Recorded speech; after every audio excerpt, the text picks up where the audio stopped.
आप देख रहे हैं बिग डिबेट और मैं हूं आपके साथ अनन्या चतुर्वेदी। और रुक करते हैं आज के मुद्दे की ओर, जहां बता दें आपको डॉक्टर मोहन यादव सरकार के 13 दिसंबर को 1 साल पूरे होने वाले हैं और इसको लेकर सीएम ने फैसला किया है कि 11 से लेकर 26 दिसंबर तक जन कल्याण पर्व मनाया जाएगा और जिसके लिए मंत्रियों की अध्यक्षता में समितियों का गठन किया गया है। वहीं कार्यक्रम की तैयारियों में सीएम ने बड़ी बैठक बुलाई है और इसमें वीडियो कॉन्फ्रेंसिंग के माध्यम से सीएम ने संवाद भी किया।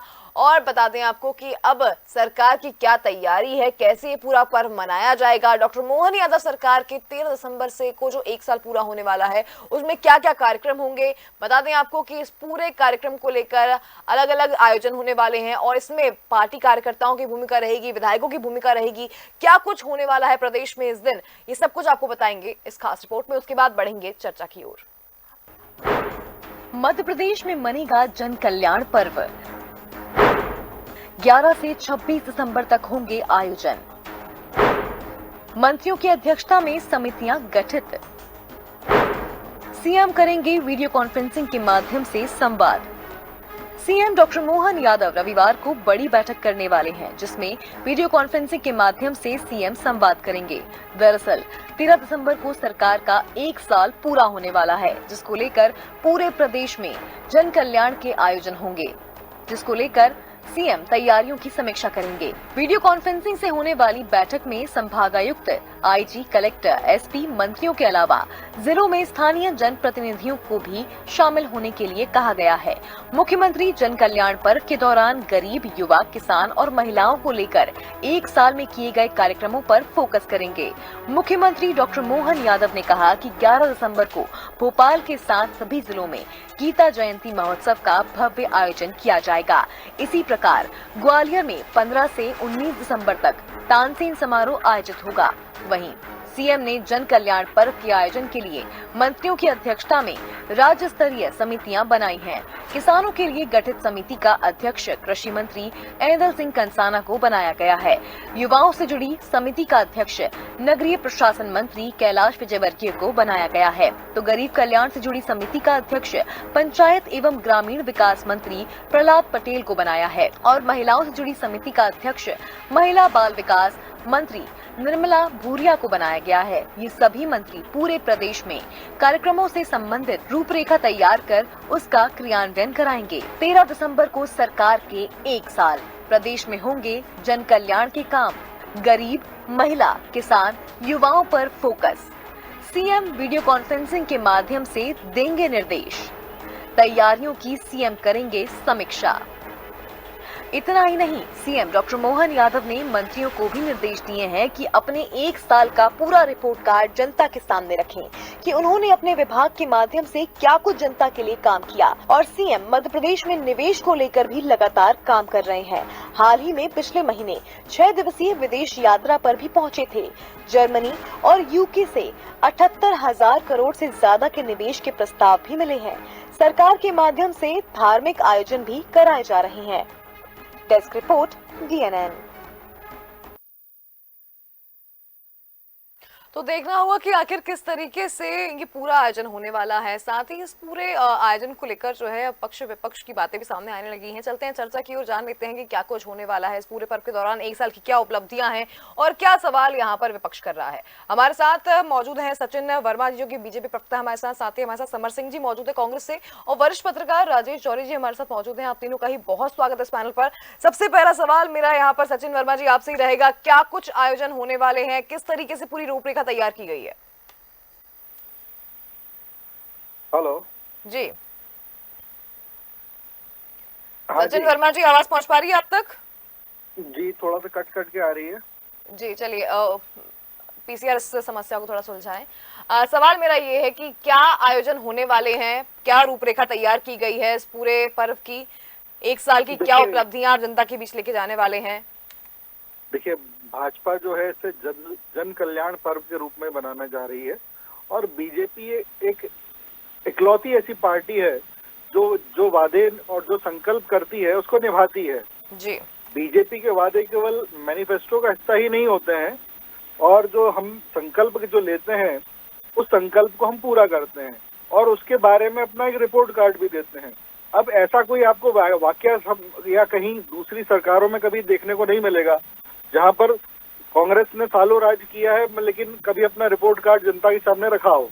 अब भाजपा ही इकलौती ऐसी पार्टी है जहां टू वे कम्युनिकेशन चल रहा है, जहां जनता जो है उनको मिलने वाली योजनाओं के लाभ के बारे में जो है ऐप पर सूचित करती है, बताती है कि जनता को किन किन योजनाओं का लाभ मिला और क्या वो उससे खुश हैं, प्रसन्न हैं, क्या उनको पर्याप्त उसका लाभ प्राप्त हुआ है, और वो उस योजना के माध्यम से सरकार की रेटिंग करते हैं कि सरकार को वो कितने नंबर दे रहे हैं। तो जो टू वे कम्युनिकेशन का एक मॉडल और जो मोदी जी ने इस पूरे देश में सेट किया है कि गुड गवर्नेंस का एक जो मॉडल हमने इस देश को दिखाया है कि हम जब काम करते हैं हम जनता को भी उसका भागीदार बनाते हैं और जनता से उसका रिपोर्ट कार्ड लेते हैं। तो ये जो टू वे कम्युनिकेशन है, इसमें जो पार्टी डिलीवर करेगी, जो जनता के बीच में जाकर और जनता के जन हितार्थ काम करेगी, वही जो है राजनीति में रह पाएगी। तो ये जो हम इसी को आगे बढ़ाते हुए जन कल्याण पर्व के रूप में जो हमारी जो साल भर की जो उपलब्धियां हैं और जो हमने कार्य जनता के लिए किए हैं उसको लेकर जनता के बीच में जाएंगे। समर सिंह जी, एक साल के पूरे कामकाज का ब्यौरा आप जो है जनता के सामने खोलने जा रही है भाजपा, और उनका कहना यही है कि सचिन जी का कहना यही है कि ऐसी कोई और पार्टी नहीं रही जिसने कभी भी अपना पूरा कामकाज जो है रिपोर्ट कार्ड जो है जनता के सामने रखा हो। कितना इत्तेफाक रखते हैं? जी बिल्कुल बात है कि सरकार को मध्य प्रदेश की जनता ने अगर चुना है तो इन्हें एक साल का अपना रिपोर्ट कार्ड देना चाहिए। एक रिपोर्ट कार्ड हमारे पास भी है इनका।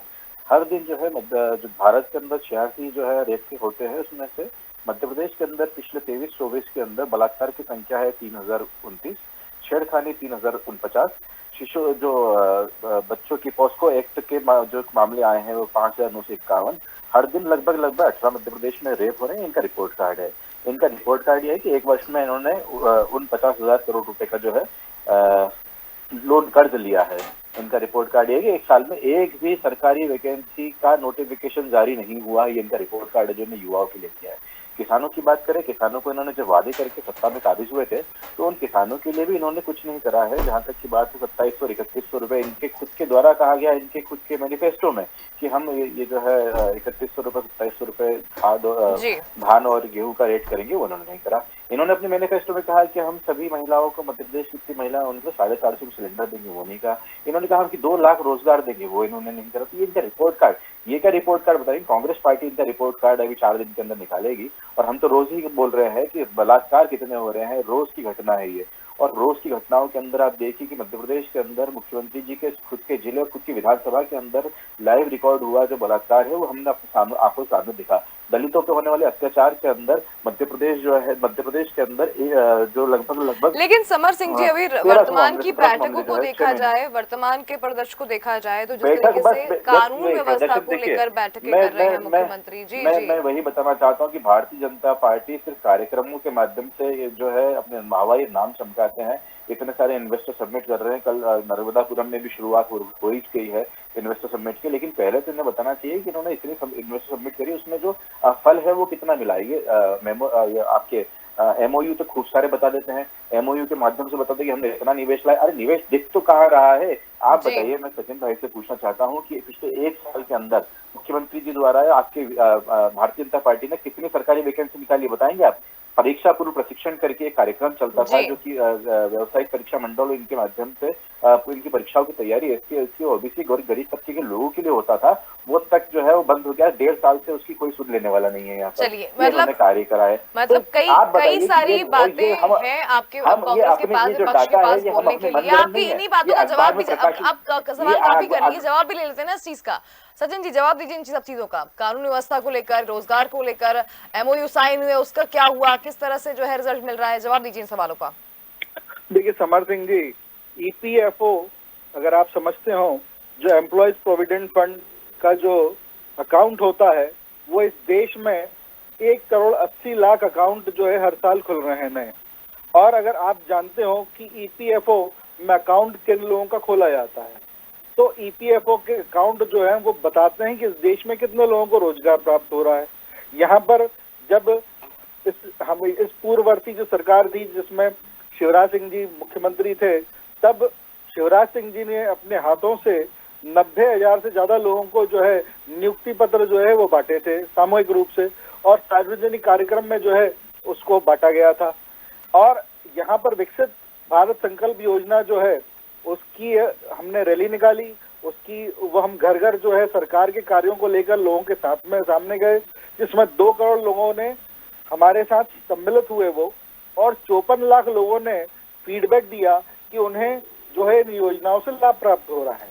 साइबर तहसील योजना में मध्य प्रदेश देश का पहला राज्य है जहां 55 जिलों में राजस्व प्रकरणों का निराकरण जो है साइबर तहसीलदार जो है वो कर रहा है। संभागीय समीक्षा बैठक जो हो रही है वो माननीय मुख्यमंत्री जी की अध्यक्षता में हो रही है। 2000 से अधिक पुलिस कर्मियों को पात्रता के अनुसार उच्च पद का प्रभार दिया गया है। पुलिस कर्मियों के लिए मुख्यमंत्री आवास योजना में 25,000 से ज्यादा मकान बनाने का लक्ष्य लिया गया है, जिसमें से 10,000 से ज्यादा मकान जो है वो बन के तैयार हो चुके हैं। 144 आवासों को भोपाल में शिलान्यास किया जा चुका है।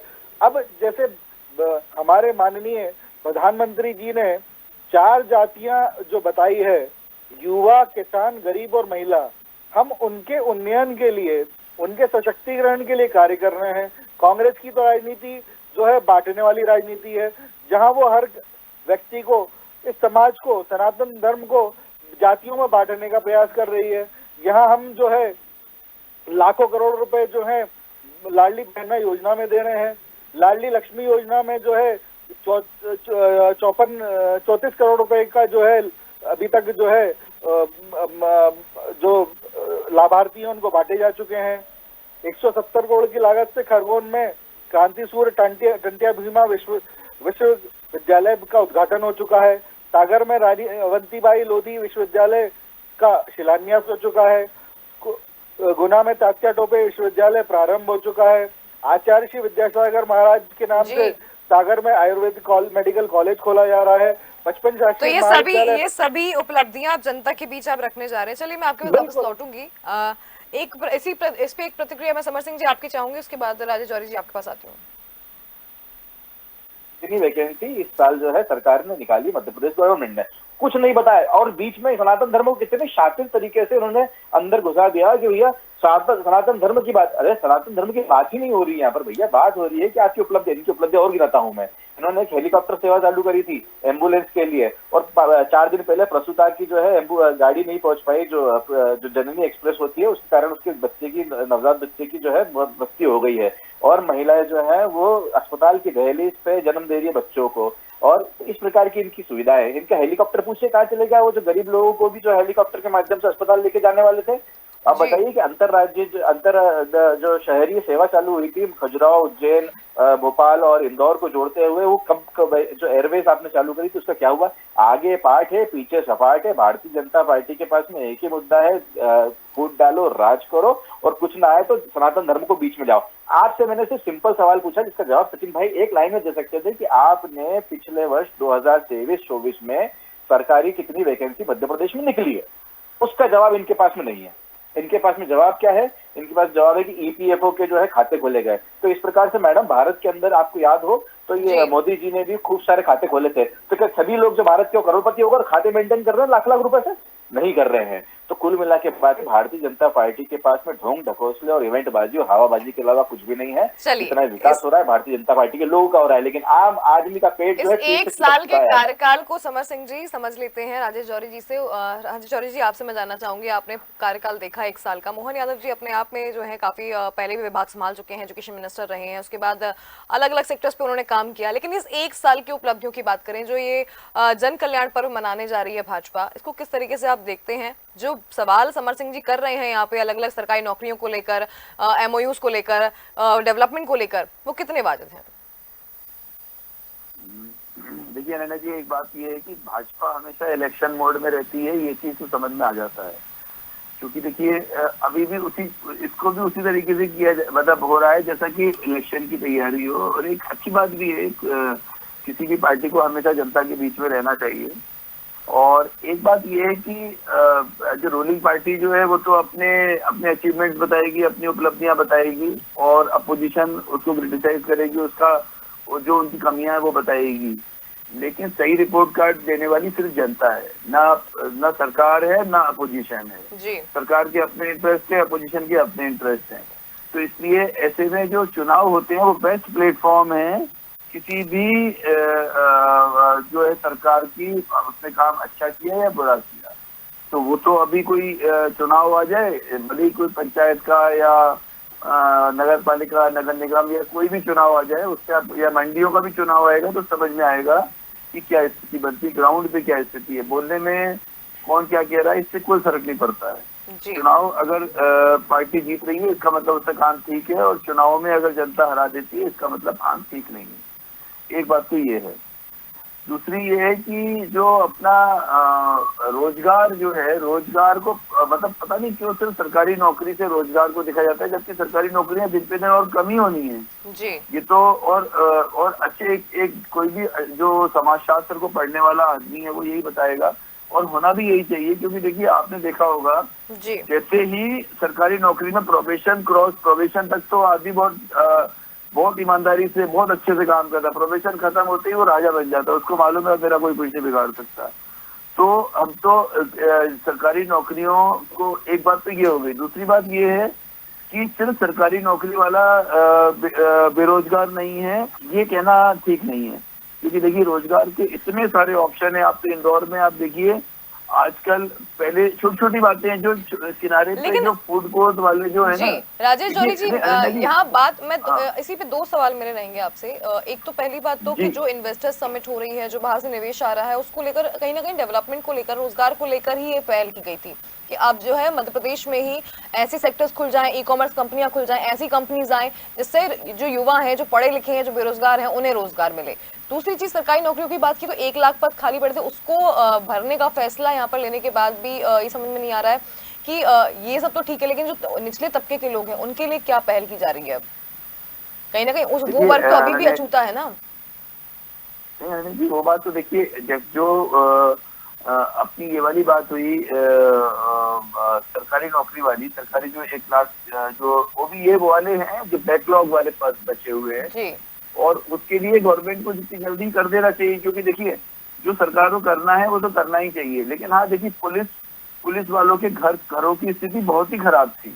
और आप देखिए, आप अपन देख रहे हैं बहुत सारी जगहों पर पुलिस के काफी अच्छे घर बन गए। नहीं तो पुलिस वालों के घर तो ऐसे थे, हर बारिश में लगता था कि ये, और ये सिर्फ एक शहर की बात नहीं, हर शहर की स्थिति यही थी कि हर बारिश में लगता था कि ऐसा ना हो कि घर कोलैप्स हो जाए। एक बात तो ये।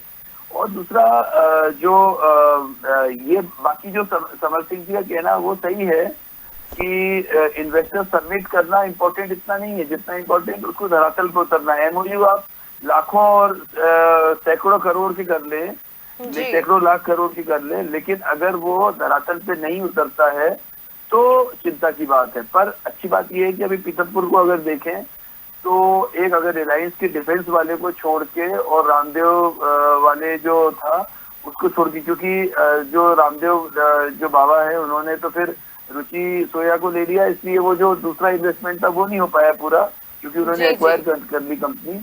लेकिन ऐसे बहुत सारी छोटी छोटी यूनिट शुरू हुई हैं, पर अभी भी बड़ी यूनिट जो ऐसी हैं, जैसे अभी एक वो जो उम्मीद जनता लगा के बैठी है इस विदेश दौरे के बाद से, और जो इन्वेस्टर समिट्स को लेकर, वो मुझे लगता है कहीं ना कहीं यही है कि रोजगार किस तरह से अब आगे बढ़ाया जाएगा युवाओं के लिए। अब मध्य प्रदेश में क्या अपॉर्चुनिटीज आएंगी? सचिन वर्मा जी, मैं आपके पास आना चाहूंगी इस चीज को लेकर कि ये बात भी वाजिब है कि भाई अब जब इतना सब कुछ हो रहा है रोजगार को लेकर, धरातल पे वो डेवलपमेंट कब देखने को मिलेगा, क्या टाइम डिसाइड किया गया है? और 1 साल के अंदर कई सारे विकास कार्य हुए, लेकिन ये जो बड़ी चीजें हैं, जो डेवलपमेंट वाली बात है, इसका क्या लक्ष्य तय करके चल रही है सरकार? देखिए, जैसे विदेश यात्रा अभी जो फिलहाल लंदन और इसे यूके और जर्मनी की जो सीएम साहब ने की थी, तो उसमें उसका रीजन ये है कि जो अभी G20 की मीटिंग में जो यूके के जो प्राइम मिनिस्टर जो हैं वो माननीय प्रधानमंत्री जी से मिले थे, और जो जर्मनी के चांसलर जो थे वो थोड़े दिन पहले, अगर आपको याद हो तो वो अहमदाबाद का भी उन्होंने दौरा किया था। अहमदाबाद में उन्होंने कुछ नई संस्थानों का भी उद्घाटन किया था। तो जब ये लोग आए तो जो बायलैटरल जो एग्रीमेंट हुए, उस एग्रीमेंट में जो इंडिया जो है वो कनाडा में जो जिस तरह के स्टूडेंट्स जो मध्य प्रदेश से या पूरे देश से जा रहे हैं, उनका एक ऑप्शन जो है नया तलाश करने की कोशिश कर रहा है। तो जो है हम यूके को और जो जर्मनी है उसको नए डेस्टिनेशन के रूप में डेवलप करना चाहते हैं। और मध्य प्रदेश के कई लाखों स्टूडेंट्स हैं जो बाहर जाके पढ़ रहे हैं और हम करोड़ों डॉलर जो है वो विदेशों में खर्च कर रहे हैं। तो एक उसके लिए भी जो है माननीय मुख्यमंत्री जी ने वहां जाके जो है मध्य प्रदेश के बारे में वहां पर इन्वेस्टर्स मीट की और वहां के लोगों को अट्रैक्ट किया यहाँ के लिए। दूसरी बात ये कि जो एक ग्रीन एनर्जी और क्लीन एनर्जी का एक जो कॉन्सेप्ट इस समय जो है ग्लोबल लेवल पर यूनाइटेड नेशंस के जो 26 गोल्स हैं उसको पूरा करने के लिए जो किया गया है उसमें भी जो है मध्य प्रदेश अग्रणी है।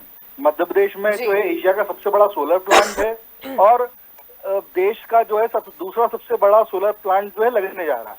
तो इस तरह से मध्य प्रदेश जो है। सचिन वर्मा जी, मैं मानती हूँ। मैं एक सवाल यहाँ पे अगर मैं भूल जाऊंगी इसके पहले कि जिस तरह से अभी कुछ देर पहले यहाँ पे समर सिंह जी ने एक सवाल किया था और वो बड़ा मुझे लगता है यहाँ पे वाजिब भी आपसे पूछना कि वो पूछ रहे हैं कि डेवलपमेंट हो गया, रोजगार हो गया, सब चीजें अपनी जगह सही है, लेकिन जब भी कोई ऐसा कोई बात आती है उस वक्त भाजपा धर्म को बीच में ले आती है, ऐसा क्यों है?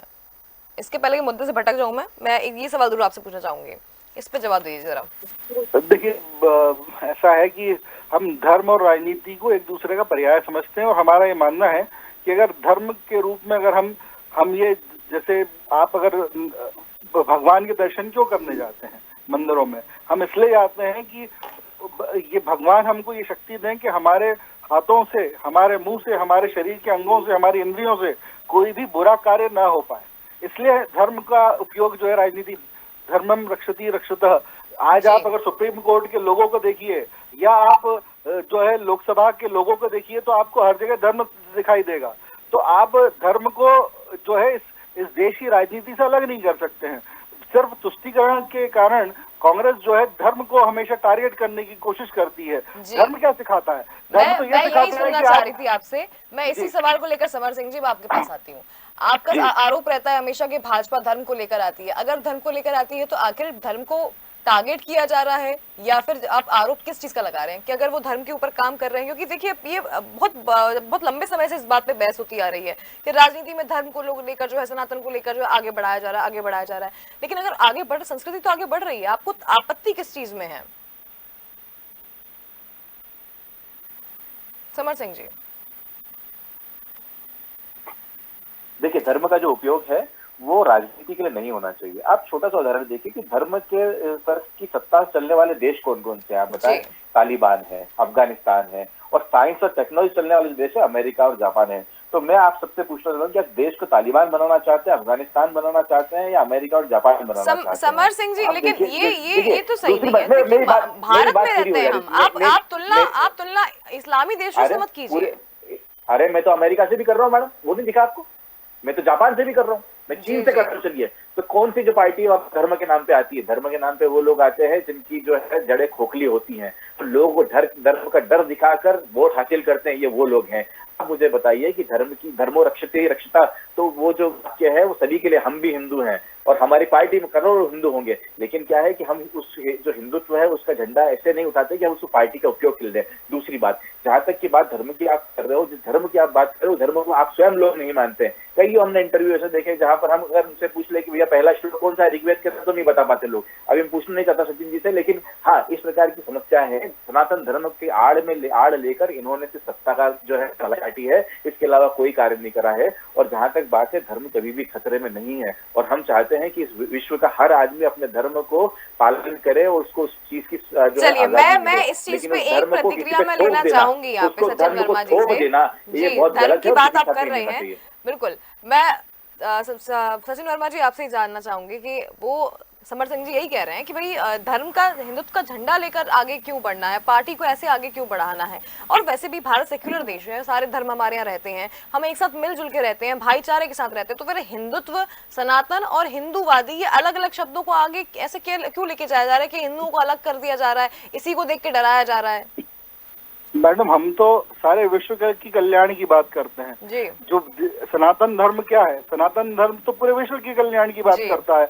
हम तो सब सभी प्राणियों की बात करते हैं कि हम तो हर जीव में के भले की बात करते हैं, तो हम कहाँ सचिन वर्मा जी, समय कम है, मैं देखिए, सीधे बात पे आती हूँ, कांग्रेस ने सीधे जो सवाल पे बात आती हूँ किया है, मैं। देखिए, अभी जो मैं जन कल्याण पर्व आप मनाने जा रहे हैं, इसमें कितनी भागीदारी रहेगी इस पूरे मुद्दे की कि भाई धर्म के साथ साथ आप इसको भी आगे बढ़ाएंगे? क्योंकि देखिए भाजपा इस चीज को लेकर बड़ी फेमस रही है, अब स्टार्टिंग से इवेंट्स भी काफी सारे होते हैं और उसमें सबसे बड़ी बात ये कि हर त्योहार बड़े अच्छे से मनाया जाता है।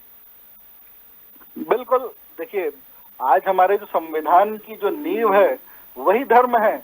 उस मूल प्रतीक को जिसमें सारे धर्मों का समावेश था वो कांग्रेस ने गायब कर दिया। आज उसकी कॉपीज नहीं मिलती हैं। आपके पास संविधान की किताब होगी तो उसमें वो फोटोज नहीं मिलेंगे, लेकिन जो मूल प्रति है उसमें वो जो है भगवान श्री राम भी हैं, उसमें बुद्ध भी हैं, उसमें ईसा भी हैं और उसमें रहीम भी हैं। तो ये सारी जो धर्म पे आधारित हमारा संविधान है उसकी मूल प्रति को गायब करने का, उसको जनता के बीच में जो है उसके बारे में भ्रांति फैलाने का काम कांग्रेस ने किया है। तो ये जो जिस तरह की बातें करते हैं सिर्फ ये तुष्टीकरण के लिए धर्म को टारगेट करते हैं। चलिए राजेश जौहरी जी से एक अंतिम प्रतिक्रिया चाहूंगी मैं कि जन कल्याण पर्व मनाने जा रही है भाजपा, खुद मुख्यमंत्री जो है वो धर्म नगरी से आते हैं, उज्जैन से आते हैं और ऐसे में लगातार कांग्रेस ये आरोप लगाती आई है कि धर्म को आड़े लाकर उसको सामने खड़ा कर जो है राजनीति चमकाई जा रही है। कितना सही कितना गलत, और आगे जो ये पूरा कार्यकाल रहने वाला है इसमें सबसे पहले तो उज्जैन में ही अगर बात करें तो उज्जैन का डेवलपमेंट काफी आगे होने वाला है, उसके लिए काफी प्रोजेक्ट्स ऑलरेडी आ चुके हैं। तो ये कैसे देखते हैं आप कि कैसा आगे मध्य प्रदेश का भविष्य रहने वाला है मोहन सरकार में, और एक साल का जो अभी तक कार्यकाल रहा है उसमें क्या कुछ इस सब चीजों को लेकर डेवलपमेंट हुआ है, जनता में क्या संदेश जाएगा? अनिला जी, अपन सिर्फ एक या दो लाइन में ये बात खत्म हो सकती है जी। इसमें देखिए, एक समर सिंह जी ने कहा कि धर्म को कोई खतरा नहीं है अपने देश में। देखिए, हम तो पूरे देश में घूमते हैं और पूरे देश में नॉर्थ ईस्ट में हमारा पूरा बचपन बीता है, स्कूल टाइम का हायर सेकेंडरी स्कूल तक।